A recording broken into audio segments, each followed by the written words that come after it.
Mereka menertawakanku, mengira aku hanya menumpang. Namun saat kuhancurkan kesombongan itu dengan satu kalimat, "Ini rumahku," tawa mereka mati seketika.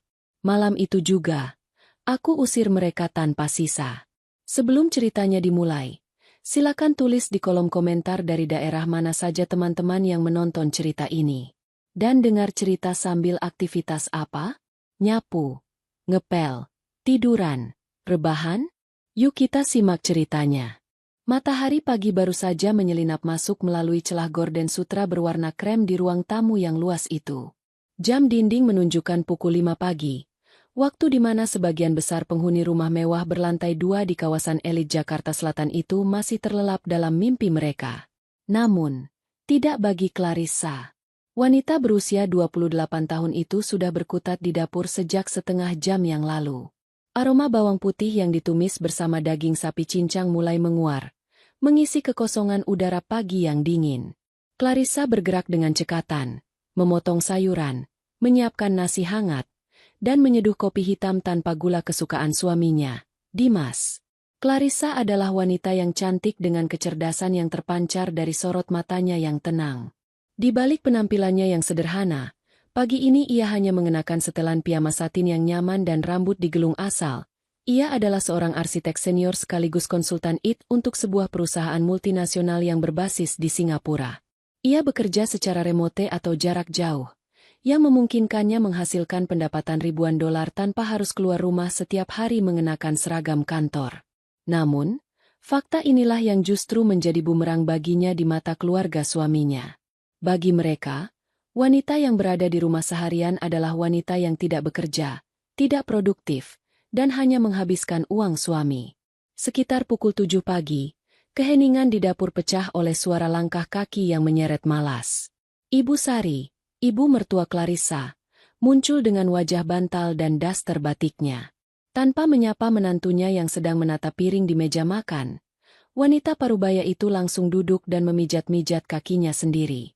"Kopinya mana, Clarissa? Kamu ini lambat sekali." Ibu sudah bangun dari tadi, tenggorokan kering, tidak ada yang melayani. Gerutu Ibu Sari dengan nada ketus. Clarissa menghela napas panjang, berusaha menahan gejolak di dadanya. Ia segera mengambil cangkir teh hangat yang sudah ia siapkan khusus untuk mertuanya. "Ini, Bu, teh melati hangat, gula batu sedikit, seperti biasa." Ibu Sari menyeruput teh itu sedikit, lalu meletakkannya kembali dengan kasar hingga sedikit tumpah. "Kurang panas. Kamu ini niat tidak sih bikin minum buat mertua?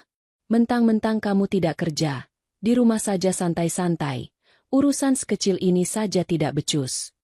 Clarissa hanya diam, memilih untuk tidak membantah. Ia tahu, membantah hanya akan memperpanjang drama pagi hari. Tak lama kemudian, Melinda, adik ipar Clarissa, turun dari lantai 2. Penampilannya sangat kontras dengan situasi pagi itu. Melinda sudah rapi dengan pakaian branded, tas tangan yang tersampir di bahu, dan riasan wajah yang tebal, meskipun ia tidak memiliki pekerjaan tetap. Melinda adalah definisi dari gaya hidup sosialita tanpa modal. Selama ini, ia hidup dari uang saku yang diberikan Dimas, yang sebenarnya uang rumah tangga yang dihemat oleh Clarissa, dan belakangan, dari kartu kredit Dimas yang tagihannya makin membengkak. "Makanannya apa sih hari ini?" "Nasi goreng lagi." Melinda mencibir saat melihat menu di meja makan. Ia mengambil sendok, mengaduk-aduk nasi di piring saji seolah sedang mencari harta karun, lalu menjatuhkan sendok itu lagi dengan bunyi berdenting nyaring. "Bosen banget, Kak Clarissa. Masak itu yang variatif dong. Kan kakak seharian di rumah, nganggur. Masa masak yang enak aja nggak sempat?" "Melinda," Clarissa mencoba menjawab dengan nada datar. "Itu nasi goreng wagyu.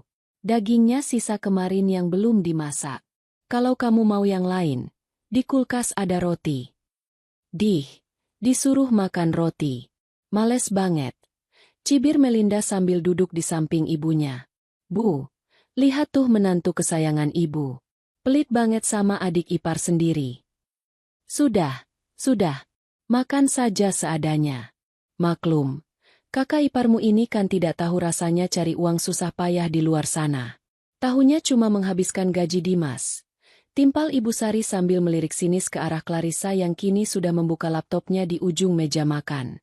Clarissa sedang mengecek email dari kliennya di London ketika sindiran itu meluncur. Ia ingin sekali berteriak bahwa gaji Dimas bahkan tidak cukup untuk membayar tagihan listrik dan perawatan kolam renang rumah ini. Gaji Dimas sebagai staf manajer menengah hanya cukup untuk bensin mobilnya sendiri dan makan siang. Seluruh biaya operasional rumah, belanja bulanan, hingga skincare mahal yang sering dicuri Melinda dari meja rias Clarissa, semuanya dibayar oleh Clarissa. Namun, Clarissa menahan diri. Ia ingat janjinya pada Dimas saat awal pernikahan untuk menjaga harga diri suaminya di depan keluarganya. Dimas selalu memohon agar Clarissa tidak mengungkit siapa yang lebih kaya, karena itu akan melukai ego laki-lakinya. Pukul 8 tepat, Dimas turun dengan setelan kerjanya.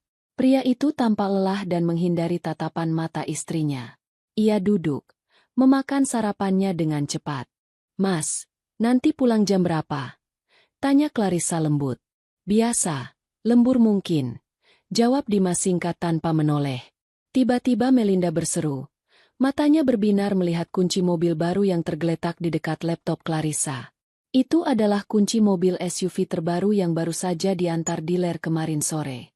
Mobil yang dibeli Clarissa dengan bonus proyek tahunannya, diniatkan untuk operasional rumah agar mobil Dimas tidak terlalu sering dipakai jarak jauh. "Wah, ini kunci mobil baru yang ada di garasi ya?" Melinda menyambar kunci itu sebelum Clarissa sempat mencegahnya. "Gila, keren banget Mas Dimas. Belum ganti tahun udah ganti mobil lagi. Hebat banget kakakku ini, nggak kayak istrinya yang cuma bisa leha-leha." Dimas tersedak nasinya. Ia melirik Clarissa dengan wajah pucat. Ia tahu betul itu bukan uangnya. "Melinda, kembalikan kuncinya. Itu mobil baru datang, asuransinya belum aktif sepenuhnya, jangan dipakai dulu," kata Clarissa tegas, mengulurkan tangan meminta kunci itu kembali. Melinda memutar bola matanya dan menjauhkan kunci itu dari jangkauan Clarissa. "Apaan sih, Kak? Pelit amat. Ini kan mobil Mas Dimas.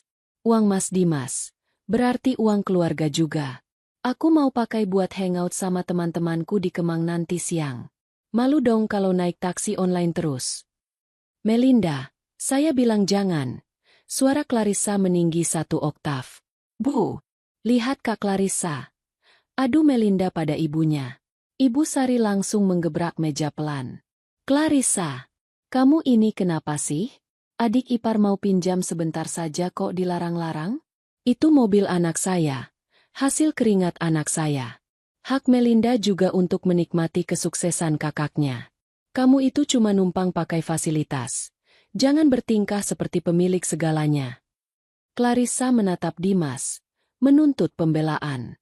"Dimas, kamu nggak mau ngomong sesuatu?" Dimas tampak serba salah. Ia mengusap wajahnya kasar, lalu menatap Clarissa dengan pandangan memohon. "Sudahlah, Clarissa. Biarkan Melinda pakai dulu hari ini. Kasihan dia sudah janji sama teman-temannya. Nanti kalau lecet kan bisa diperbaiki." Hati Clarissa mencelos. Sekali lagi, Dimas memilih untuk aman daripada membela kebenaran. Clarissa menarik tangannya, menutup laptopnya dengan kasar hingga menimbulkan bunyi bip yang nyaring. "Terserah," ucap Clarissa dingin. Ia bangkit dari kursi dan berjalan menuju ruang kerjanya di lantai bawah, meninggalkan meja makan yang dipenuhi tawa kemenangan Melinda dan Ibu Sari. Di telinganya masih terngiang jelas kalimat Ibu Sari, "Kamu itu cuma numpang." Clarissa masuk ke ruang kerjanya, mengunci pintu, dan bersandar di sana. Napasnya memburu. Ia menatap sekeliling ruangan yang dipenuhi maket bangunan dan layar monitor canggih. "Numpang?" bisiknya lirih dengan senyum getir. "Kita lihat seberapa lama kalian bisa bertahan dengan ilusi itu." Rumah mewah bergaya minimalis modern itu sebenarnya baru ditempati sekitar setahun yang lalu. Sebelumnya, Clarissa dan Dimas tinggal di apartemen sederhana. Namun, karena karir Clarissa yang melesat tajam dan kebutuhan ruang kerja yang lebih kondusif, Clarissa memutuskan untuk membeli rumah ini secara tunai dari hasil investasinya di pasar saham dan royalti desain. Saat itu, Dimas merasa minder. Ia merasa gagal sebagai kepala keluarga karena tidak mampu menyediakan atap semewah itu. Demi menjaga perasaan suaminya, Clarissa setuju untuk tidak membesar-besarkan fakta kepemilikan rumah kepada siapapun, termasuk keluarga Dimas. Ia membiarkan Ibu Sari dan Melinda berasumsi bahwa keberhasilan pindah rumah ini adalah berkat promosi jabatan Dimas. Promosi yang sebenarnya hanya memberikan kenaikan gaji sebesar 15%. Jauh dari cukup untuk mencicil rumah di kawasan Pondok Indah. Awalnya, Ibu Sari dan Melinda tinggal di kampung halaman. Namun, 3 bulan lalu, dengan alasan kesepian dan ingin merawat Dimas, mereka datang ke Jakarta. Awalnya Clarissa menyambut baik, berpikir bahwa kehadiran mertua bisa menambah kehangatan rumah. Namun, yang terjadi adalah invasi. Mereka menguasai ruang keluarga, mengatur tata letak perabot, dan memperlakukan Clarissa seperti pembantu yang tidak dibayar. Siang itu, Clarissa sedang melakukan video conference penting dengan klien dari Jerman. Ia mengenakan headset peredam suara dan berbicara dalam bahasa Inggris yang fasih. Pintu ruang kerjanya tertutup rapat, dengan tanda, "Jangan ganggu," tergantung di gagang pintu. Namun, ketenangan itu hancur berantakan. Dentuman musik bass yang sangat keras tiba-tiba mengguncang dinding ruangan. Suara tawa cekikikan dan teriakan heboh terdengar dari ruang tengah yang letaknya bersebelahan dengan ruang kerja Clarissa. Konsentrasi Clarissa buyar seketika. Kliennya di layar monitor tampak bingung dan bertanya apakah ada pesta yang sedang berlangsung. Dengan wajah merah menahan malu, Clarissa meminta maaf dan mematikan kamera serta mikrofon sejenak. Ia keluar dari ruang kerja dengan langkah lebar. Pemandangan di ruang tengah membuatnya mendidih. Melinda membawa 5 orang temannya. Mereka duduk-duduk di sofa kulit Italia import milik Clarissa, sambil mengangkat kaki mereka yang masih memakai sepatu ke atas meja kaca. Bungkus makanan ringan berserakan di karpet bulu domba, dan kaleng-kaleng minuman soda tumpah membasahi lantai marmer. Musik EDM berdentum dari sound system home theater yang volumenya diputar maksimal. "Melinda!" teriak Clarissa, namun suaranya tenggelam oleh musik. Clarissa berjalan menuju panel kontrol dan mencabut kabel listrik sound system tersebut. Keheningan mendadak menyergap ruangan itu, menyisakan suara napas Clarissa yang memburu. Apa-apaan sih lo, Kak? Matiin musik seenaknya," bentak Melinda. Wajahnya merah padam karena malu di depan teman-temannya. "Kalian yang apa-apaan?" balas Clarissa tajam. Matanya menyapu teman-teman Melinda satu persatu, membuat mereka menunduk canggung. "Ini jam kerja. Saya sedang meeting penting di sebelah. Bisa punya etika sedikit tidak? Dan lihat ini. Kaki kalian di atas meja. Sampah di mana-mana. Ini rumah, bukan tempat sampah." Salah satu teman Melinda, seorang wanita berambut pirang, berbisik cukup keras. "Mel, katanya ini rumah kakak lo yang kaya raya itu? Kok ada cewek galak yang ngatur-ngatur? Ini pembantunya apa gimana?"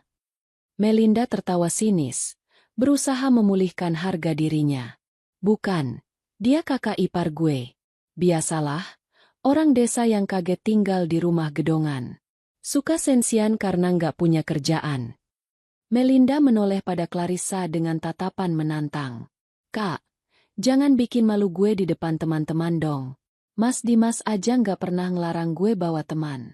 Lo itu cuma istri, tugas lo melayani suami dan keluarganya, bukan jadi satpam di sini." Tiba-tiba, Ibu Sari muncul dari arah dapur membawa nampan berisi sirup. Melihat situasi tegang, ia langsung meletakkan nampan dan berkacak pinggang. "Ada apa ini ribut-ribut? Clarissa, kamu membentak adikmu." "Bu, mereka berisik sekali. Saya sedang kerja," bela Clarissa. "Kerja? Kerja apa? Main laptop dibilang kerja?" cibir Ibu Sari. Melinda ini jarang-jarang ketemu temannya. Biarkan mereka senang-senang. Kamu kalau terganggu, ya masuk kamar sana, tutup kuping. Jangan malah ngusir tamu. Tidak sopan. Ingat ya Clarissa, kamu di sini itu menumpang di rumah anak saya. Jangan banyak atur tuan rumah. Kalimat itu lagi. Menumpang. Clarissa merasakan tangannya gemetar menahan amarah yang sudah diubun-ubun. Rasanya ingin sekali ia mengambil sertifikat rumah dari brankas saat itu juga dan melemparkannya ke wajah mereka.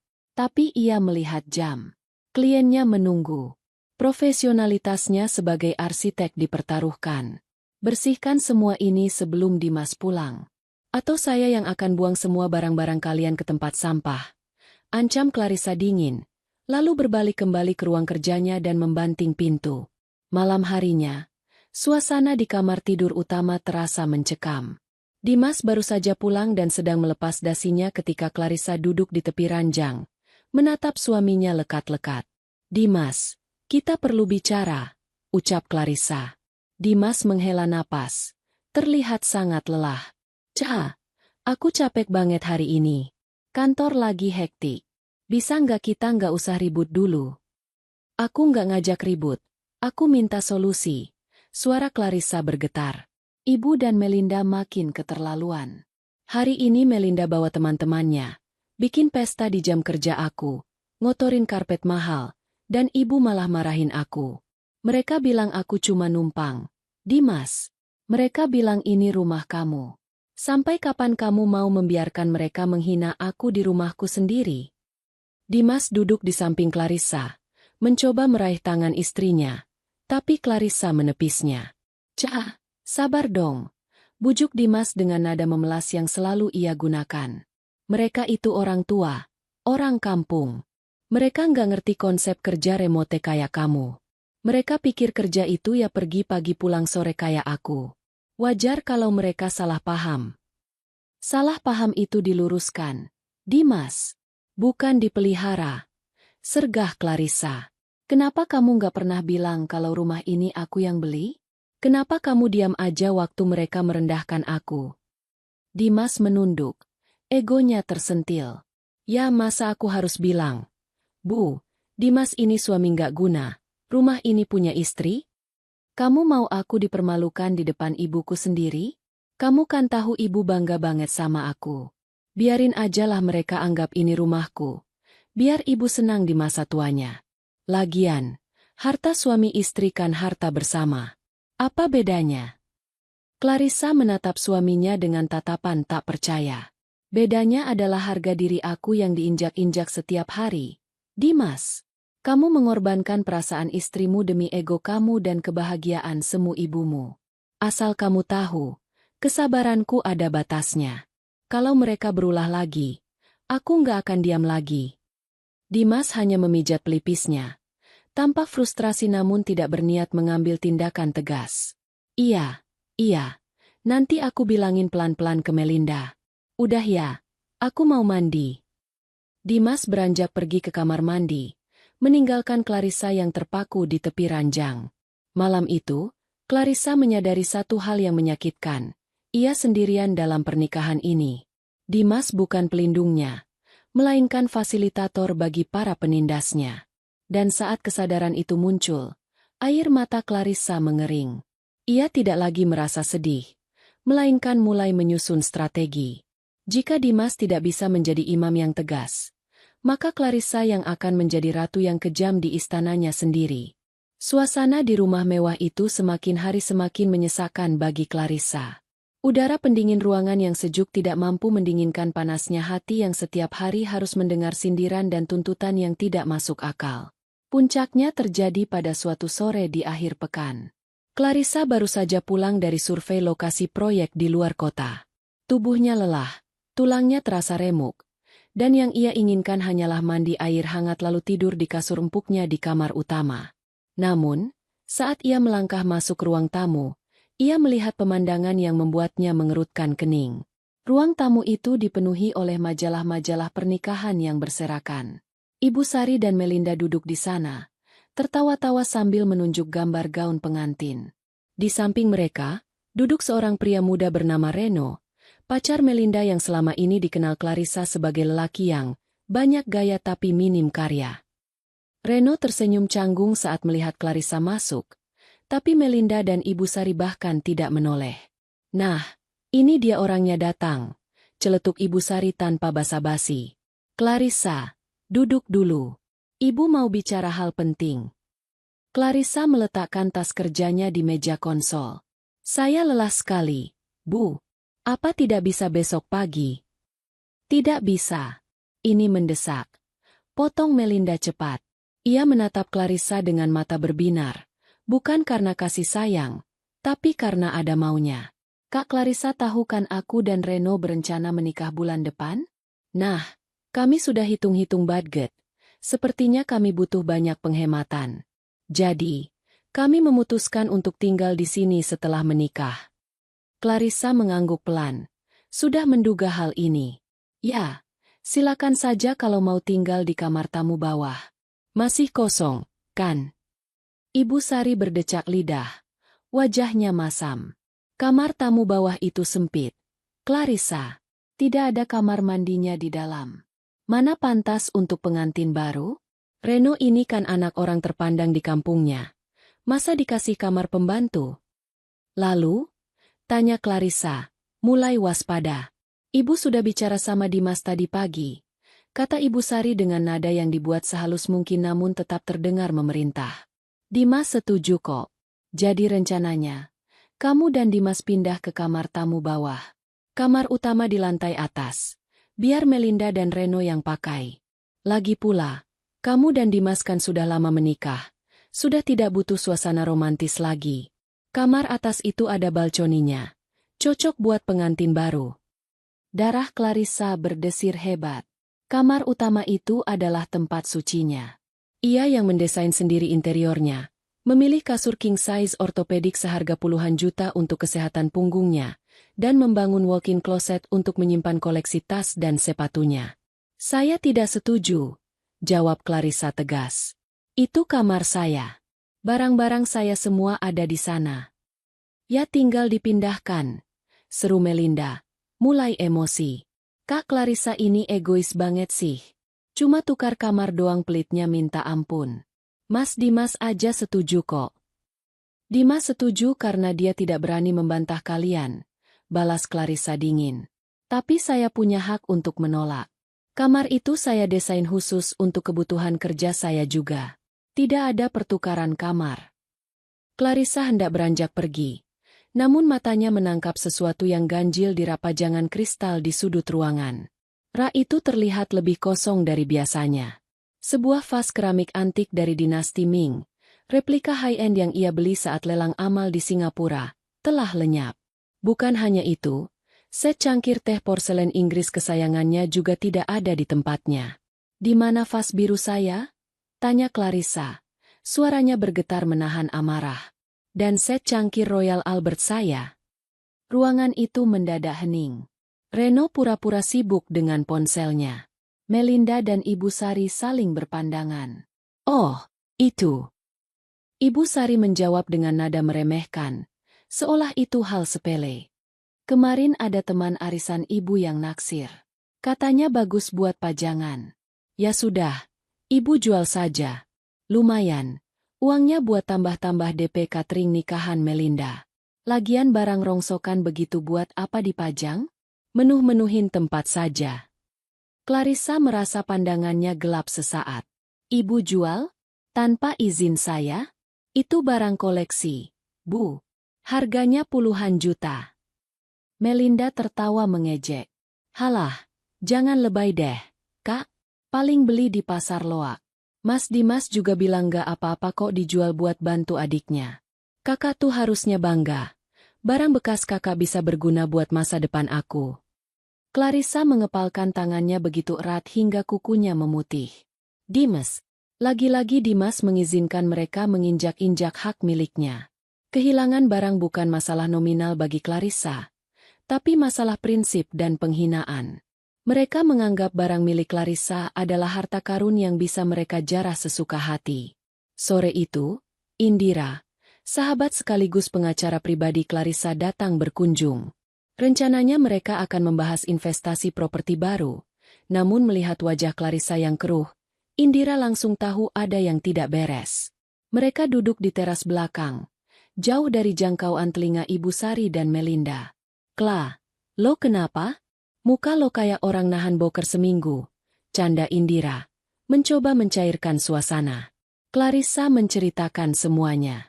Soal permintaan tukar kamar, soal barang-barang yang dijual tanpa izin, dan sikap Dimas yang pasif.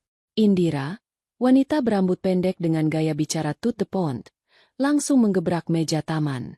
Gila! Itu pidana. Kla! Penggelapan aset. Seru Indira berapi-api. Lo nggak bisa diam aja. Rumah ini atas nama lo, kan? Isinya juga harta bawaan lo atau hasil kerja lo sendiri. Si Dimas itu nggak punya andil sepeser pun selain bawa badan. Kenapa lo biarin mereka ngelunjak? Gue masih mikir status gue sebagai istri, Dir. Gue nggak mau dibilang istri durhaka sama mertua. Lirih Clarissa. Istri durhaka? Mereka yang mertua durhaka. Potong Indira. Denger ya, Kla. Kesabaran lo itu dianggap kebodohan sama mereka. Lo harus kasih pelajaran. Kalau perlu, gue yang ngomong sekarang. Gue kasih somasi mereka semua. Indira sudah hendak berdiri untuk melabrak masuk. Namun Clarissa menahan lengannya. Mata Clarissa yang tadi sayu kini berubah tajam. Ada kilatan dingin di sana. Jangan sekarang, Dir, kata Clarissa pelan namun penuh penekanan. Kalau lo labrak sekarang, mereka cuma bakal playing victim. Mereka bakal nangis-nangis ke tetangga bilang gue menantu kejam yang nyewa pengacara buat intimidasi mertua. Gue mau main cantik. Terus lo mau gimana? Tanya Indira gemas. Gue butuh lo siapin berkas-berkas. Clarissa tersenyum tipis. Senyum yang tidak sampai ke mata. Siapin semua bukti kepemilikan aset gue. Rumah, mobil, rekening. Dan gue mau lo cek riwayat kartu kredit Dimas yang gue add-on buat dia. Gue curiga limitnya jebol bukan karena kebutuhan rumah tangga. Oke, itu gampang. Terus, kita tunggu momen yang pas. Minggu depan Melinda ulang tahun, kan? Mereka pasti minta makan malam mewah. Di situ, gue bakal kasih kado terindah yang gak akan pernah mereka lupa. Clarissa masuk kembali ke dalam rumah dengan langkah yang lebih ringan. Ia melihat Melinda sedang sibuk menelpon wedding organizer, berteriak-teriak memesan dekorasi termahal dengan asumsi bahwa kakak ipar yang akan menanggungnya. Clarissa hanya berlalu menuju ruang kerjanya. Ia membuka brankas tersembunyi di balik lukisan dinding, mengeluarkan map hijau tebal berisi sertifikat hak milik, SHM, rumah itu. Ia mengelus sampul map itu perlahan. Nikmatilah selagi bisa, gumam Clarissa. Karena waktu kalian tinggal sedikit. Seminggu kemudian, hari yang ditunggu-tunggu tiba. Malam itu adalah hari ulang tahun Melinda yang ke-25. Sesuai prediksi Clarissa, Melinda menuntut perayaan makan malam mewah di rumah. Ia mengundang Reno dan orang tua Reno untuk datang, dengan niat pamer kemewahan rumah kakaknya sekaligus membicarakan tanggal pernikahan. Meja makan panjang dari kayu jati solid itu telah ditata dengan apik. Clarissa memesan catering premium, bukan karena ia ingin memanjakan Melinda, tapi karena ini adalah perjamuan terakhir. Ada steak wagyu, lobster bakar, dan anggur mahal. Ibu Sari tampak berseri-seri, mengenakan perhiasan emas yang berlebihan. Melinda memakai gaun baru yang ia beli menggunakan kartu kredit Dimas, yang notabene tagihannya dibayar Clarissa. Dimas duduk di ujung meja sebagai kepala keluarga, tampak gagah namun matanya terus menghindari tatapan Clarissa. Orang tua Reno, Pak Broto dan Bu Broto, tampak kagum melihat kemewahan rumah itu. Wah, Jeng Sari, hebat sekali anak Jeng Sari ini. Puji Bu Broto sambil menyapu pandangan ke sekeliling ruang makan yang dihiasi lampu kristal. Rumahnya besar, megah. Sukses ya nak Dimas ini. Pasti gajinya besar sekali. Ibu Sari tertawa lebar. Dadanya membusung bangga. Oh jelas dong, Jeng. Dimas ini kan manajer di perusahaan besar. Kerjanya keras. Banting tulang buat keluarga. Makanya bisa beli rumah di Pondok Indah begini.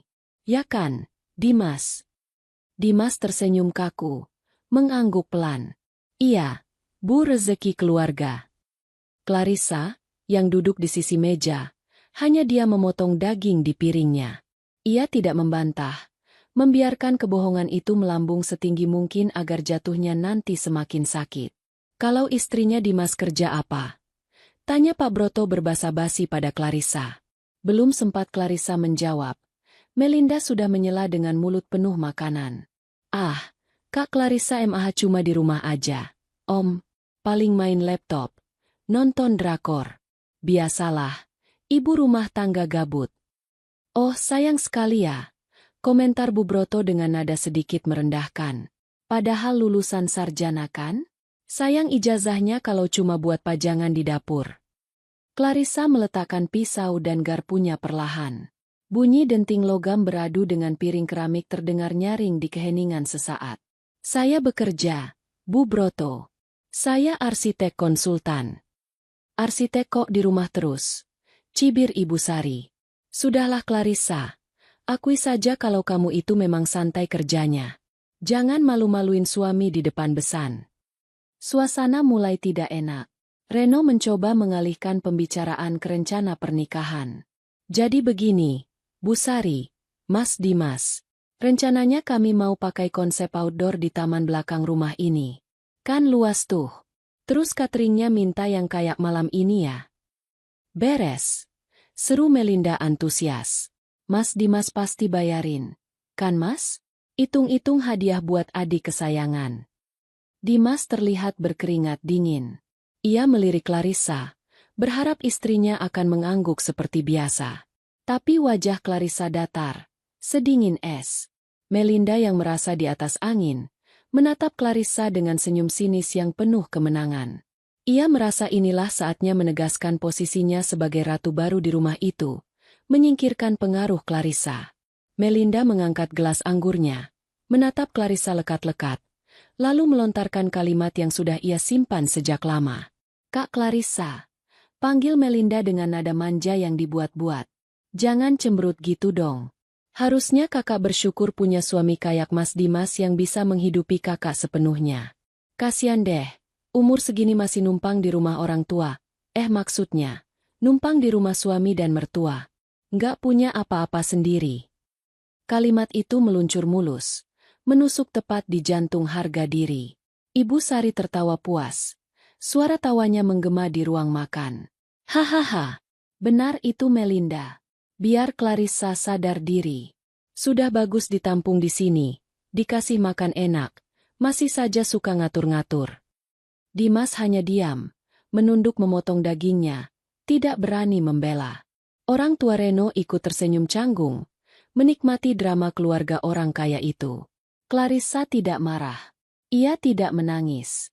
Sebaliknya, sebuah senyum tipis terbit di bibirnya.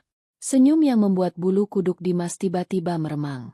Clarissa mengambil serbet, menyeka mulutnya dengan anggun, lalu berdiri. Ia berjalan menuju meja konsol di belakangnya, mengambil sebuah map hijau tebal yang sudah ia siapkan, dan kembali ke meja makan. Ia melemparkan map itu ke tengah meja. Brak! Suara jatuhnya map itu membuat semua orang terlonjak. Ibu Sari berhenti tertawa. Buka. Perintah Clarissa datar. Melinda mengerutkan kening. Apaan ini? Hadiah buat aku?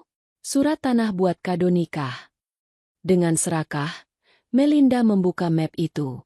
Namun, senyum di wajahnya luntur seketika saat membaca baris pertama di dokumen paling atas. Matanya membelalak. Wajahnya pucat pasi seperti mayat. Ini. Melinda tergagap. Clarissa menatap tajam ke mata Ibu Sari, lalu beralih ke Melinda, dan terakhir ke Dimas. Itu sertifikat hak milik rumah ini. Suara Clarissa tenang namun menghunus. Bacalah nama yang tertulis di sana. Bukan Dimas Anggara, tapi Clarissa Andini. Clarissa mencondongkan tubuhnya ke depan, menumpuk kedua tangannya di meja, menatap mertuanya yang kini ternganga. Ini rumah saya, ucap Clarissa tegas. Setiap kata ditekan dengan penuh kuasa. Saya yang beli tahun lalu pakai uang hasil kerja keras saya sendiri. Bukan uang Dimas. Bukan uang keluarga kalian.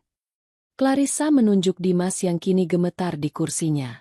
Gaji anak ibu bahkan tidak cukup untuk membayar pajak tahunan rumah ini. Selama ini saya diam karena saya menghargai suami saya. Tapi malam ini, kalian sudah melampaui batas. Clarissa menegakkan tubuhnya, menatap sekeliling meja makan yang mendadak hening. Senyap. Bahkan suara denting sendok pun tak terdengar. Orang tua Reno tampak bingung dan malu luar biasa. Melinda, panggil Clarissa. Melinda menatapnya dengan ketakutan. Kamu bilang saya numpang? Salah besar. Kamulah parasit di rumah ini. Dan kamu, Ibu Sari, yang selalu merendahkan saya. Clarissa menarik napas panjang, lalu menjatuhkan bom terakhirnya. Dan kalian saya kasih waktu seminggu untuk keluar dari rumah saya. Apa? Pekik Ibu Sari. Akhirnya menemukan suaranya kembali. Ia berdiri. Wajahnya merah padam karena marah dan malu. Kamu mengusir mertuamu sendiri? Dimas, istrimu sudah gila. Dia mengusir ibumu. Lakukan sesuatu. Semua mata tertuju pada Dimas. Lelaki itu tampak hancur. Ia tidak bisa menyangkal fakta hukum yang ada di atas meja. Bu! Cicit Dimas lemah. Memang rumah ini punya Clarissa. Aku nggak punya apa-apa. Pengakuan itu menghancurkan kebanggaan Ibu Sari seketika. Ia terduduk lemas di kursinya. Tidak mungkin. Desis Melinda. Jadi selama ini mobil, fasilitas, belanja. Semua uang saya, potong Clarissa. Dan mulai detik ini, keran uang itu saya tutup. Clarissa menatap mereka dengan tatapan final. Sebenarnya saya ingin memberi waktu seminggu. Tapi melihat reaksi ibu yang mau merobek sertifikat itu. Clarissa melihat tangan Ibu Sari yang gemetar hendak meraih map itu dengan tatapan beringas. Clarissa dengan sigap menyambar map itu kembali. Rencana berubah, kata Clarissa dingin. Matanya berkilat marah. Malam ini juga saya usir kalian semua. Clarissa mengeluarkan ponselnya, menekan panggilan cepat. Pak Satpam. Tolong bawa Regu ke rumah saya sekarang. Ada orang asing yang membuat keributan dan harus dikeluarkan. Sekarang. Ia menutup telepon dan menatap keluarga suaminya yang kini tampak seperti tikus yang terpojok. Kemas barang kalian. Kalian punya waktu 30 menit sebelum Satpam menyeret kalian keluar. Keheningan yang sempat mencekam di ruang makan itu pecah berkeping-keping dalam hitungan detik. Teriakan histeris Ibu Sari menggema. Memantul di dinding-dinding marmer yang dingin, menciptakan kakofoni penderitaan yang memekakan telinga. Wajah wanita parubaya itu bukan lagi memancarkan arogansi seorang mertua yang berkuasa, melainkan kepanikan murni dari seseorang yang baru saja kehilangan pijakan di atas bumi. Kamu gila, Clarissa. Kamu benar-benar gila. Jerit Ibu Sari sambil menuding wajah menantunya dengan jari telunjuk yang gemetar hebat. Napasnya tersengal-sengal. Matanya melotot seakan hendak keluar dari rongganya. Ini rumah anakku. Ini rumah Dimas. Kamu tidak berhak mengusir kami. Dimas, bicara. Jangan diam saja seperti patung. Istrimu sudah kesurupan setan. Dimas, yang duduk di ujung meja dengan wajah pucat pasi seperti kain kafan, hanya mampu menundukkan kepalanya semakin dalam. Keringat dingin mengalir deras di pelipisnya. Ia tidak berani menatap ibunya, apalagi menatap Clarissa. Rasa malu dan ketidakberdayaan menghimpit dadanya hingga sesak. Fakta bahwa ia selama ini berlindung di balik ketiak istrinya secara finansial kini telanjang di depan semua orang. Di sisi lain meja, tamu kehormatan mereka, Pak Broto dan Bu Broto, berdiri dengan wajah masam. Mereka saling berpandangan, menyadari bahwa mereka telah terjebak dalam drama keluarga yang sangat memalukan. Pak Broto berdeham keras, memecah fokus teriakan Ibu Sari. Maaf, Bu Sari, Nak Dimas. Ucap Pak Broto dengan nada dingin dan penuh penekanan. Ia merapikan jasnya, seolah ingin membersihkan diri dari debu kehinaan rumah itu. Sepertinya kami datang di waktu yang sangat salah. Dan melihat situasi ini, rasanya pembicaraan mengenai pernikahan Reno dan Melinda tidak bisa dilanjutkan. Melinda yang sejak tadi mematung karena syok, tiba-tiba tersentak. Ia berlari menghampiri Reno, mencengkeram lengan kemeja pacarnya dengan putus asa. Reno, sayang, tunggu. Ini cuma salah paham. Kak Clarissa cuma lagi emosi. Jangan pergi. Ren, kita kan mau bahas tanggal nikah. Reno menepis tangan Melinda dengan kasar. Wajah tampan yang biasanya tersenyum manis itu kini dipenuhi rasa jijik. Salah paham apanya? Mel? Kamu bilang kakak kamu yang numpang. Ternyata kamu yang benalu di sini. Kamu bohong soal semuanya. Soal rumah, soal mobil, soal status sosial keluarga kamu. Aku nggak bisa nikah sama penipu. Reno, aku bisa jelasin. Melinda menangis. Air matanya melunturkan maskara tebalnya, membuat wajahnya tampak mengerikan. Ayo, Bu, yah, kita pulang. Nggak ada gunanya di sini. Ajak Reno tanpa menoleh lagi pada Melinda. Mereka bertiga melangkah cepat keluar dari ruang makan, meninggalkan Melinda yang terduduk lemas di lantai, menangis meraung-raung meratapi nasibnya yang hancur dalam sekejap mata. Namun, Clarissa tidak memberinya waktu untuk bersedih. Waktu terus berjalan, dan tekadnya sudah bulat. Tepat saat pintu depan tertutup di belakang keluarga Reno, bel pintu berbunyi.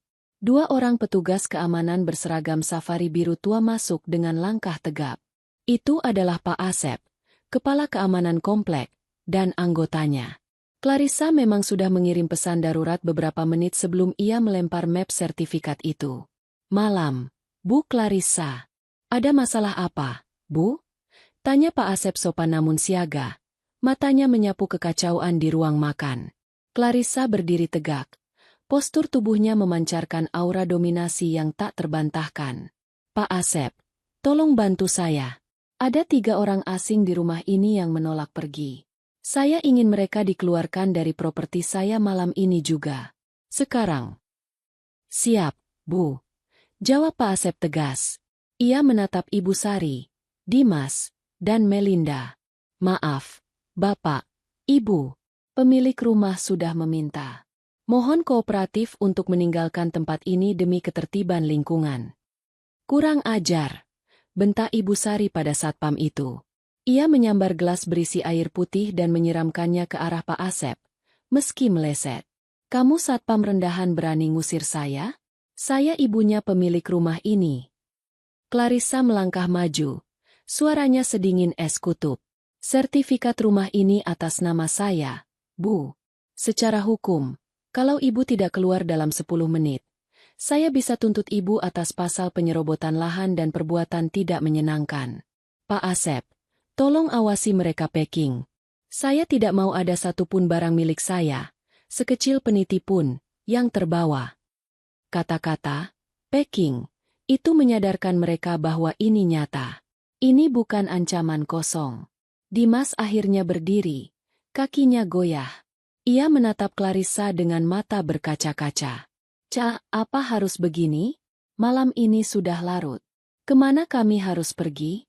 Kasihan ibu, Ca. Clarissa menatap suaminya dengan tatapan kosong, seolah menatap orang asing. Kasihan? Di mana rasa kasihan kamu waktu ibumu bilang aku cuma numpang? Di mana rasa kasihan kamu waktu adikmu menjual barang-barang koleksiku? Kamu punya kartu kredit, Dimas. Pakai itu untuk sewa hotel. Oh, tunggu. Aku lupa. Kartu tambahan itu sudah aku blokir 5 menit yang lalu via aplikasi. Jadi, semoga uang tunai di dompetmu cukup. Dimas ternganga. Ia merogoh saku celananya, memeriksa dompetnya yang tipis. Ia baru sadar betapa ia sangat bergantung pada akses keuangan Clarissa selama ini. Di bawah pengawasan ketat satpam, mereka digiring ke kamar masing-masing untuk mengemas barang. Suasana di lantai 2 menjadi sangat kacau. Melinda melempar-lempar bajunya ke dalam koper dengan kasar sambil terus memaki-maki nama Clarissa. Ia mencoba menyelipkan tas tangan Louis Vuitton milik Clarissa ke dalam kopernya. Tapi Pak Asep yang jeli langsung menegur. Maaf, Mbak. Itu tas ada di daftar inventaris yang disebut Bu Clarissa tadi. Tolong ditaruh kembali. Tegur Pak Asep tegas. Ini punya gue. Gue pernah pakai ini. Teriak Melinda histeris. Clarissa yang berdiri di ambang pintu bersedekap dada. Kamu cuma meminjam paksa. Melinda, kembalikan. Atau saya lapor polisi sebagai pencurian. Dengan geram, Melinda membanting tas mahal itu ke lantai. Ambil tuh tas busuk lo. Dasar pelit. Nanti juga gue bisa beli yang lebih bagus. Sementara itu, Di kamar tamu yang ditempati Ibu Sari, wanita tua itu menangis sesenggukan sambil memasukkan daster-dasternya ke dalam tas kain besar. Ia merasa terhina. Seumur hidupnya, ia selalu dihormati di kampungnya karena anaknya bekerja di Jakarta. Sekarang, ia diusir seperti kucing kurap oleh menantu yang selama ini ia remehkan. Ia mencoba melunakkan hati Clarissa yang berdiri mengawasi. "Clarissa, Ibu minta maaf," isak Ibu Sari, mencoba taktik air mata buaya. "Ibu hilaf. Nak, jangan usir Ibu malam-malam begini. Ibu sudah tua. Angin malam tidak baik buat tulang Ibu." Clarissa tidak bergeming. Hatinya sudah membatu. "Angin malam memang dingin, Bu. Tapi tidak sedingin ucapan Ibu yang menghina orang tua saya karena membiarkan anaknya numpang di sini. Ibu punya waktu 3 menit lagi." Tepat pukul 9 malam, prosesi pengusiran itu terjadi. 3 koper besar dan beberapa tas jinjing diseret keluar dari pintu utama yang megah itu. Tetangga kanan-kiri yang mendengar keributan mulai keluar dari rumah mereka, mengintip dari balik pagar. Mereka berbisik-bisik melihat Ibu Sari yang berjalan tertatih-tatih, Melinda yang masih sesenggukan dengan makeup luntur, dan Dimas yang menunduk dalam-dalam menyembunyikan wajahnya.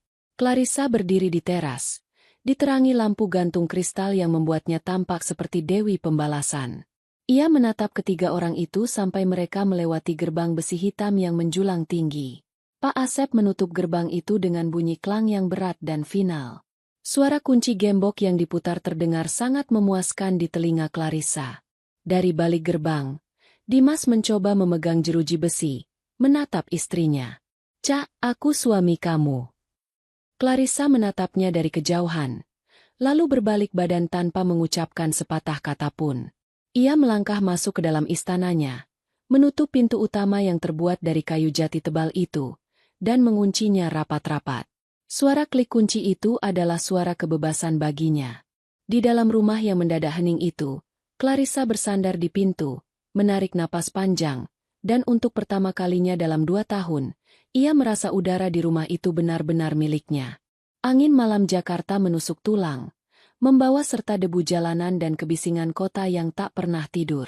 Namun bagi Dimas, Ibu Sari, dan Melinda, dinginnya malam ini terasa berkali-kali lipat lebih menyakitkan. Mereka berdiri di trotoar di luar komplek perumahan elit itu, dikelilingi oleh koper-koper yang menumpuk tak beraturan. Lampu jalan yang remang-remang menyoroti wajah-wajah mereka yang menyedihkan. Tidak ada lagi sofa empuk, tidak ada lagi pendingin ruangan, dan tidak ada lagi atap mewah yang menaungi kepala mereka. "Jadi, kita mau kemana sekarang?" Suara Melinda memecah keheningan, terdengar parau dan cengeng. Ia memeluk lengannya sendiri, menggigil kedinginan dengan gaun pesta tanpa lengan yang kini tampak konyol di pinggir jalan. Dimas menghela napas panjang, asap tipis keluar dari mulutnya. Ia mengeluarkan ponselnya, membuka aplikasi pemesanan hotel. Jari-jarinya gemetar saat melihat harga-harga kamar hotel di sekitar kawasan Pondok Indah. "Cari yang bintang 5, Mas. Aku nggak mau tidur di tempat kotor," rengek Melinda, masih belum sadar sepenuhnya akan situasi mereka. "Diam kamu," bentak Dimas tiba-tiba, membuat Melinda dan Ibu Sari terlonjak kaget. Ini pertama kalinya Dimas membentak adik kesayangannya. "Bintang 5? Pakai apa bayarnya? Daun? Kartu kreditku sudah diblokir Clarissa. Rekening tabunganku isinya cuma sisa 3 juta untuk sebulan. Kamu pikir cukup buat sewa hotel mewah?" Ibu Sari menatap anaknya dengan tatapan tak percaya. "Apa? 3 juta? Kamu ini manajer, Dimas. Masa uangmu cuma segitu? Kemana gajimu selama ini?" Dimas tertawa getir, tawa yang terdengar putus asa. "Kemana? Ke gaya hidup Ibu dan Melinda. Ke tas-tas branded Melinda, ke arisan-arisan sosialita Ibu, ke makanan mewah yang kalian minta setiap hari. Selama ini Clarissa yang nanggung biaya hidup kita, Bu. Gaji Dimas habis buat bayar cicilan utang gaya hidup kalian yang gak ada habisnya." Keheningan yang menyakitkan menyelimuti mereka. Kenyataan itu menampar Ibu Sari dengan keras. Ia baru sadar bahwa selama ini ia berdiri di atas pilar yang rapuh, pilar yang ditopang oleh menantu yang ia hina. Sudah, jangan ribut di pinggir jalan. Malu dilihat orang lewat, kata Ibu Sari akhirnya. Suaranya melemah. Cari saja penginapan yang murah. Yang penting bisa tidur. Dimas memesan taksi online. Ketika mobil itu datang, sebuah mobil MPV tua yang bau rokok, Melinda menutup hidungnya dengan jijik. Ih, bau banget. Mas, nggak ada yang premium. Naik atau tidur di aspal? Sergah Dimas sambil mengangkat koper ibunya ke bagasi. Mereka akhirnya menemukan sebuah hotel melati di pinggiran Jakarta Selatan. Jauh dari kemewahan yang biasa mereka nikmati. Bangunan hotel itu tampak kusam, cat temboknya mengelupas, dan pelang neon namanya berkedip-kedip seakan mau mati. Saat check-in, resepsionis yang berwajah jutek menatap penampilan mereka yang aneh. Pakaian pesta mewah tapi wajah kusut dan membawa koper banyak, dengan pandangan curiga. KTP-nya mana? Deposit 300.000. Kata resepsionis itu ketus sambil mengunyah permen karet. Dimas menyerahkan KTP dan uang tunai terakhir di dompetnya dengan tangan gemetar. Ia menyewa satu kamar dengan 2 tempat tidur single untuk bertiga. Karena menyewa 2 kamar akan menghabiskan anggaran mereka terlalu cepat. Ketika pintu kamar nomor 204 dibuka, bau apek langsung menyeruak. Karpet lantainya lembab dan bernoda. Sprei kasurnya berwarna putih kekuningan, dan suara bising kendaraan dari jalan raya terdengar jelas karena jendela yang tidak kedap suara. Aku nggak bisa tidur di sini, jerit Melinda, melempar tasnya ke kasur yang keras. Ini tempat apa kandang ayam? Ibu, aku mau pulang. Aku mau ke kamarku yang dulu. Ibu Sari duduk di tepi kasur yang berdecit, memijat kepalanya yang terasa mau pecah. Pulang kemana? Rumah itu sudah dikunci Clarissa. Dasar menantu durhaka. Tidak tahu diuntung. Lihat saja nanti. Ibu akan lapor ke Pak RT di kampung kalau dia menelantarkan mertua. Lapor saja, Bu. Sahut Dimas yang kini duduk di lantai, bersandar di dinding dengan tatapan kosong. Lapor saja. Biar semua orang tahu kalau ibu diusir karena menghina pemilik rumah. Clarissa punya bukti sertifikat, Bu. Kita yang salah. Kita yang gak sadar diri. Kamu belain dia? Teriak Ibu Sari, bangkit dan memukul bahu Dimas. Anak tidak berguna. Istri satu saja tidak bisa dikendalikan. Kalau kamu laki-laki sejati, kamu harusnya tampar dia tadi, rebut sertifikatnya. Bukan malah diam saja kayak kerupuk kena air. Pertengkaran itu meledak di kamar sempit yang pengap itu. Saling menyalahkan. Saling memaki, mengungkit dosa-dosa masa lalu. Suara mereka bersahutan dengan suara klakson truk di luar. Malam itu adalah malam terpanjang bagi mereka. Tidak ada yang bisa tidur nyenyak. Melinda menangis sampai matanya bengkak. Ibu Sari terus menggerutu menyumpahi Clarissa, dan Dimas hanya diam menatap langit-langit kamar yang berjamur, merenungi kehancuran hidupnya. Pagi harinya, sinar matahari masuk melalui jendela yang kotor tanpa gorden yang layak. Mereka terbangun dengan badan pegal linu karena kasur yang keras. Perut mereka berbunyi nyaring. Tidak ada aroma nasi goreng wagyu atau kopi yang baru diseduh. Yang ada hanya rasa lapar yang perih. Aku lapar, Bu, rengek Melinda. Pesenin makanan dong lewat aplikasi. Aku mau bubur ayam yang biasa, tapi toppingnya dipisah. Dimas merogoh sakunya, mengeluarkan recehan. Gak ada bubur spesial hari ini. Kita makan mie instan cup dari minimarket depan. Uang kita harus dihemat sampai aku gajian minggu depan. Mie instan? Pekik Melinda histeris. Gila apa? Nanti mukaku jerawatan. Mas, telepon Kak Clarissa dong. Minta maaf Kek. Apa Kek? Bilang kita mau balik. Aku nggak sanggup hidup miskin begini. Sudah aku coba telepon 100 kali dari semalam. Mel, diblokir. WhatsApp centang 1. Telepon dialihkan. Kita benar-benar dibuang. Jawab Dimas frustrasi. Melinda mengambil ponselnya sendiri, berniat mengadu pada Reno. Mungkin Reno sudah tidak marah lagi. Mungkin Reno mau menolongnya dan menjemputnya dari tempat kumuh ini. Dengan jari gemetar penuh harap, ia mencari nama, sayangku Reno, di kontaknya. Namun, foto profil Reno yang tadinya foto mereka berdua, kini berubah menjadi siluet abu-abu kosong. Statusnya tidak terlihat. Melinda mencoba mengirim pesan. "Reno, tolong aku." Pesan itu tidak terkirim. Centang 1. Lalu muncul notifikasi kecil di bawah.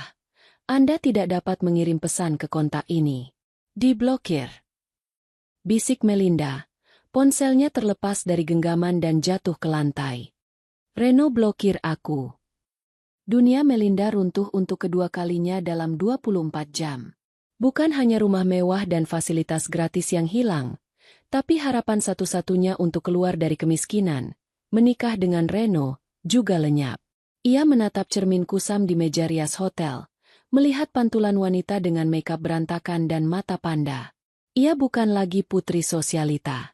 Ia kini hanyalah seorang pengangguran gelandangan yang terjebak di hotel melati bersama ibu yang rewel dan kakak yang bangkrut. Realita jalanan yang kejam baru saja dimulai, dan mereka belum siap menghadapi betapa kerasnya beton Jakarta bagi mereka yang tak punya uang dan kuasa. Seminggu telah berlalu sejak malam pengusiran itu. Seminggu yang terasa bagaikan seabad bagi Dimas, Ibu Sari, dan Melinda. Uang tunai di dompet Dimas telah terkuras habis untuk membayar hotel melati yang pengap dan membeli makanan instan. Mereka kini benar-benar berada di titik nadir.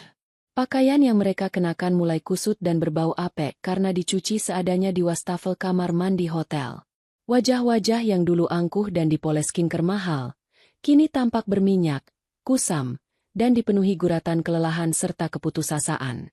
Sore itu, langit Jakarta tampak mendung, seolah turut merasakan kegelapan yang menyelimuti nasib mereka. Dengan sisa uang terakhir untuk ongkos taksi online, mereka memutuskan untuk kembali ke rumah Clarissa. Bukan untuk mengambil barang yang tertinggal, melainkan untuk melancarkan strategi terakhir, memohon belas kasihan dengan drama air mata. Mereka yakin, Clarissa yang selama ini mereka kenal sebagai wanita penurut dan lembut, pasti akan luluh jika melihat kondisi mereka yang menyedihkan. Terutama jika melihat Ibu Sari yang sakit.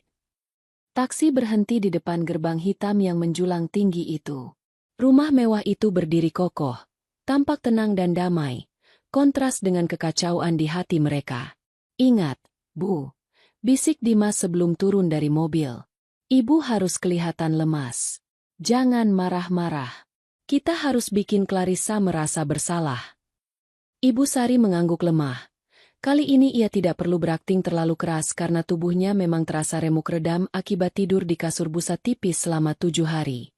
Melinda membenahi rambutnya yang lepek, mencoba memasang wajah sememalukan mungkin. Mereka turun dan berdiri di depan gerbang. Dimas menekan bel intercom. Kali. 2 kali. Tidak ada jawaban.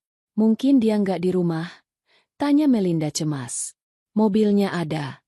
Tunjuk Dimas pada sedan putih mengkilap di carport. "Dia pasti di dalam." "Dia sengaja." Dimas menekan bel lagi. Kali ini lebih panjang.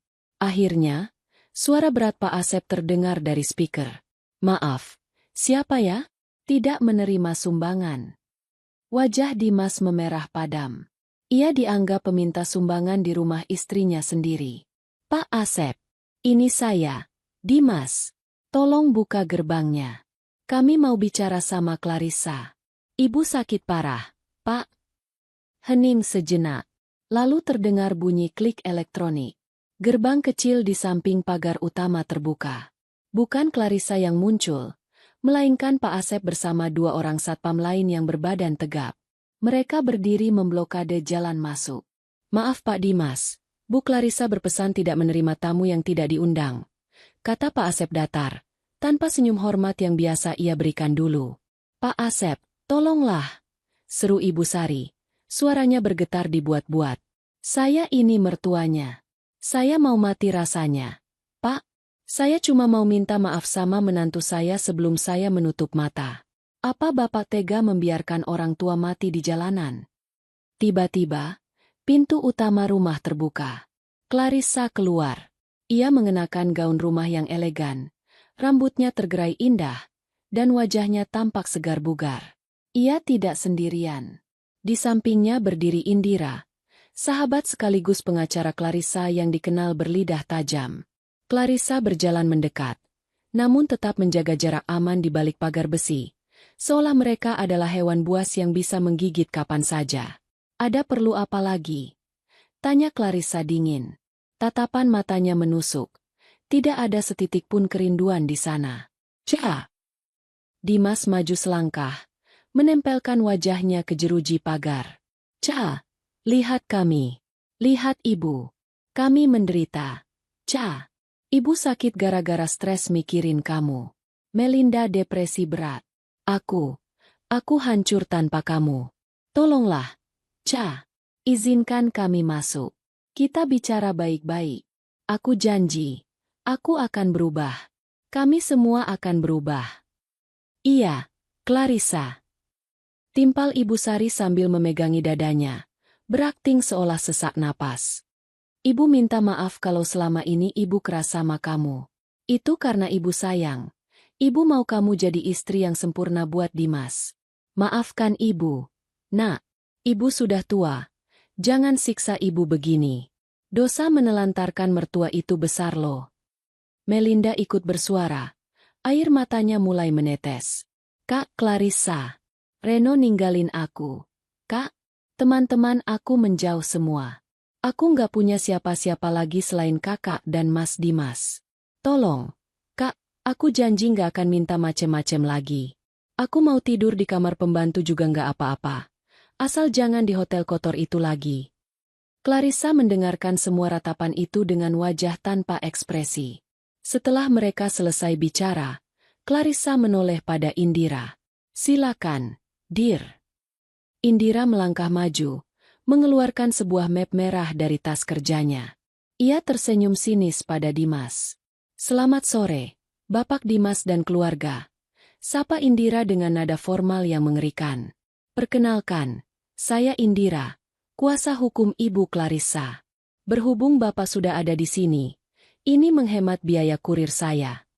Indira menyelipkan map merah itu melalui celah pagar. Dimas menerimanya dengan tangan gemetar. Apa ini? Tanya Dimas, suaranya parau. Itu surat gugatan cerai, jawab Indira tegas. Klien saya, Ibu Clarissa, menggugat cerai Bapak atas dasar ketidakcocokan, kegagalan memberi nafkah, dan pembiaran kekerasan verbal yang dilakukan keluarga Bapak terhadap klien saya. Dunia Dimas runtuh seketika. Lututnya lemas. Ia merosot berpegangan pada pagar. Cerai? Cah, kamu nggak serius kan? Kita baru nikah 2 tahun. Masa kamu mau jadi janda cuma gara-gara masalah sepele begini? Masalah sepele. Clarissa akhirnya bersuara. Nadanya meninggi. Dimas, kamu membiarkan ibumu menghina orang tuaku yang sudah membesarkanku dengan baik. Kamu membiarkan adikmu mencuri barang-barangku. Kamu menafkahi egomu sendiri dengan uangku.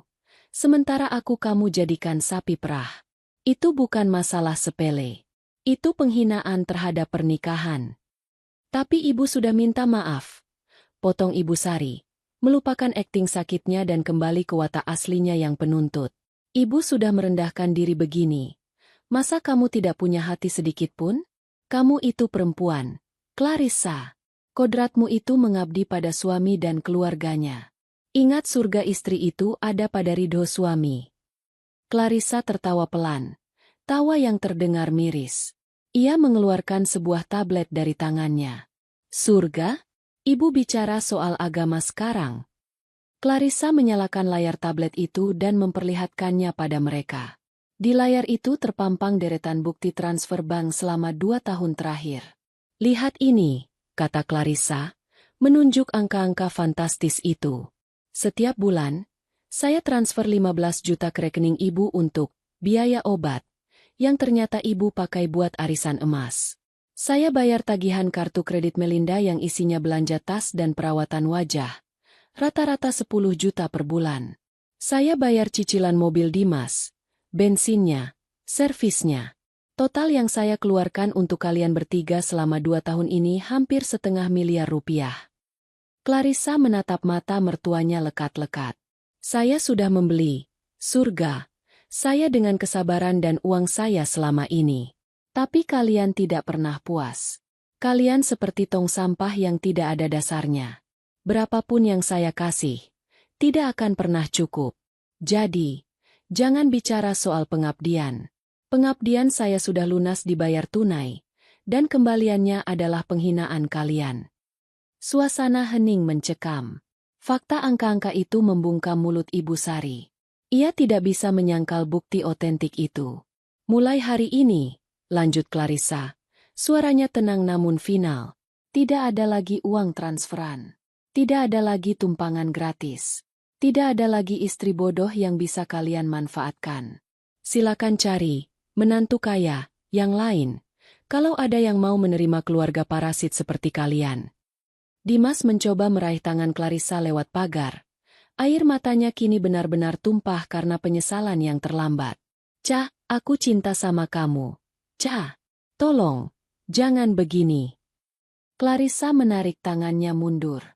Ia menatap suaminya, atau lebih tepatnya, calon mantan suaminya, dengan tatapan iba bercampur jijik. Kalau kamu cinta aku, Dimas, kamu akan membelaku di depan ibumu. Kamu akan melindungiku, bukan mengorbankanku. Cintamu itu palsu. Sama palsunya dengan air mata ibumu. Clarissa berbalik badan. Indira, urus sisanya. Pak Asep, kalau mereka tidak pergi dalam 5 menit, panggil polisi atas tuduhan gangguan ketertiban umum. Siap, Bu. Seru Pak Asep. Clarissa berjalan masuk kembali ke dalam rumahnya yang megah. Langkah kakinya ringan seolah beban bertonton baru saja diangkat dari pundaknya. Ia tidak menoleh lagi, meski mendengar teriakan histeris Melinda dan tangisan Ibu Sari di belakangnya. Pintu utama tertutup rapat, memisahkan masa lalu yang kelam dari masa depan yang cerah. Di luar pagar, Dimas terduduk di aspal, memeluk map merah gugatan cerai itu di dadanya. Langit Jakarta akhirnya menumpahkan hujan deras, menyamarkan air mata mereka, namun tidak bisa menghapus rasa malu dan penyesalan yang akan menghantui mereka seumur hidup. 6 bulan kemudian, roda kehidupan berputar, kadang perlahan, kadang begitu cepat hingga menggilas mereka yang tidak siap. Bagi keluarga Ibu Sari, roda itu telah melindas mereka hingga rata dengan tanah. Di sebuah sudut fucur pusat perbelanjaan yang ramai di Jakarta Timur, seorang wanita muda dengan seragam pelayan berwarna oranye tampak sibuk membersihkan meja kotor bekas pelanggan. Itu adalah Melinda. Wajahnya tidak lagi dipoles makeup tebal, rambutnya diikat satu ala kadarnya, dan tangannya yang dulu halus kini tampak kasar karena sering terkena sabun cuci piring. Woi, Mbak, ini mejanya masih lengket. Kerja yang bener dong. Bentak seorang pelanggan remaja yang seumuran dengan teman-teman gaul Melinda dulu. Maaf, Kak, saya bersihkan lagi, jawab Melinda lirih, menundukkan kepalanya dalam-dalam. Ia harus menahan rasa malunya. Ia bekerja di sini dengan gaji UMR, jauh dari cukup untuk membiayai gaya hidupnya yang dulu. Tiba-tiba, ia mendengar suara yang sangat familiar. Loh, Melinda. Melinda mendongak dan melihat Siska, salah satu teman geng sosialitanya dulu, berdiri di depannya sambil memegang cup kopi mahal. Siska menatap Melinda dari ujung kaki ke ujung kepala dengan tatapan tak percaya yang bercampur geli.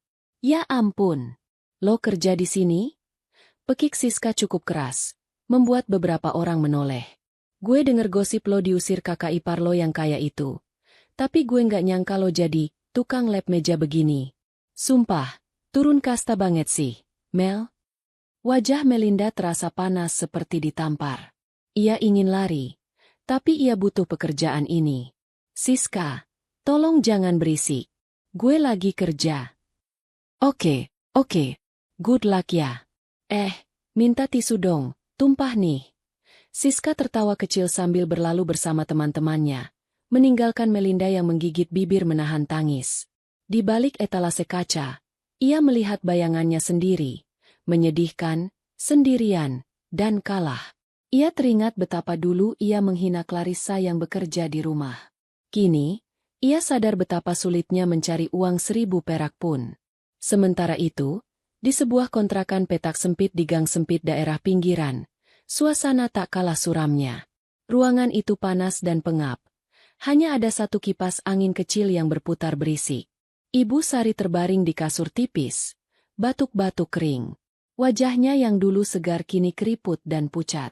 Stres dan depresi telah menggerogoti kesehatannya lebih cepat daripada usia.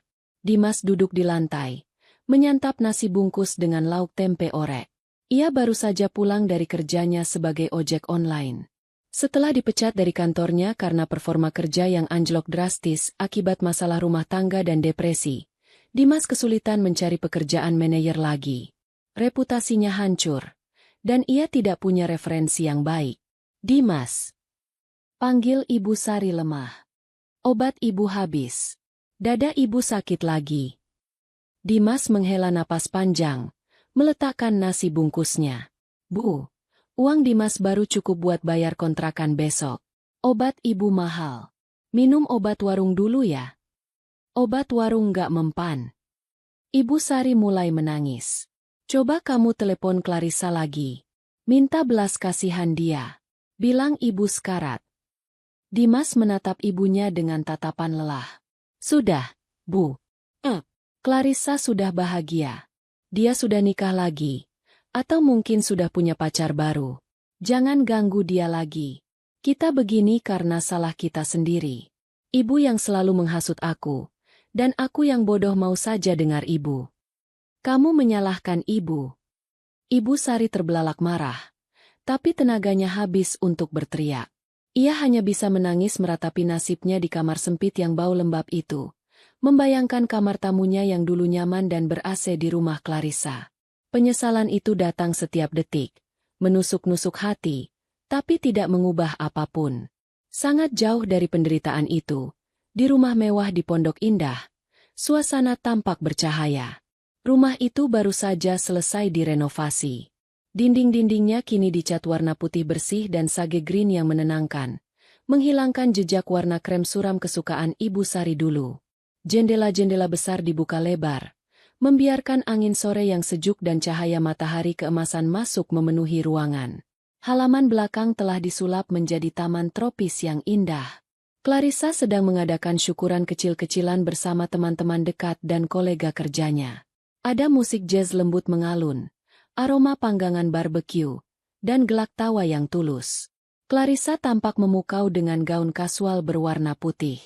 Wajahnya berseri-seri, lebih cantik dan lebih muda daripada 6 bulan lalu. Beban batin yang selama ini menghimpitnya telah hilang sepenuhnya. Rumah lo jadi cozy banget. Klah, gila, beda banget energinya sama pas ada nenek lampir itu. Canda Indira sambil memegang gelas jus jeruk. Clarissa tertawa renyah. Iya, dear. Gue buang semua perabot bekas mereka. Gue mau energi baru. Gue mau rumah ini jadi tempat istirahat gue, bukan medan perang. Seorang pria tegap dan ramah menghampiri mereka, membawakan piring berisi sate untuk Clarissa. Itu adalah Adrian, rekan kerja senior Clarissa di proyek terbarunya. Adrian menatap Clarissa dengan tatapan kagum yang tidak disembunyikan. Makan dulu, Kla. Kamu sibuk terus dari tadi ngurusin tamu, kata Adrian lembut. Makasih, Adrian. Clarissa tersenyum manis.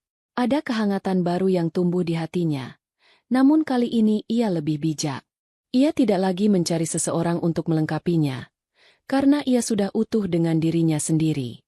Adrian hanyalah pelengkap kebahagiaan, bukan tumpuan hidup. Clarissa berjalan menjauh sedikit dari keramaian, berdiri di tepi kolam renang, menatap pantulan bulan di air. Ia teringat masa-masa sulit itu. Teringat hinaan Melinda, tawa Ibu Sari, dan kepengecutan Dimas. Dulu, ia pikir ia tidak akan sanggup melewatinya. Tapi malam ini, ia berdiri di sini sebagai pemenang. Ia mengeluarkan ponselnya, melihat notifikasi berita ekonomi. Karirnya makin melesat, asetnya bertambah, dan yang terpenting, hatinya tenang. Ia tidak lagi memikirkan mantan suami dan keluarganya. Bagi Clarissa, hukuman terberat bagi mereka bukanlah penjara, melainkan membiarkan mereka melihat betapa bersinarnya hidup Clarissa tanpa keberadaan mereka. Clarissa menghirup udara malam dalam-dalam, lalu menghembuskannya perlahan. Wanita yang diam bukan berarti lemah. Gumamnya pada diri sendiri, mengulang mantra yang menguatkannya selama ini. Dia hanya sedang menghemat tenaga untuk membangun istananya sendiri, Di mana ratu tidak butuh raja yang pengecut. Clarissa, ayo foto bareng. Panggil Indira dari kejauhan. Clarissa menoleh, tersenyum lebar, dan berlari kecil menghampiri orang-orang yang tulus menyayanginya. Ia telah merebut kembali hidupnya, rumahnya, dan harga dirinya. Dan itu adalah kemenangan yang paling manis.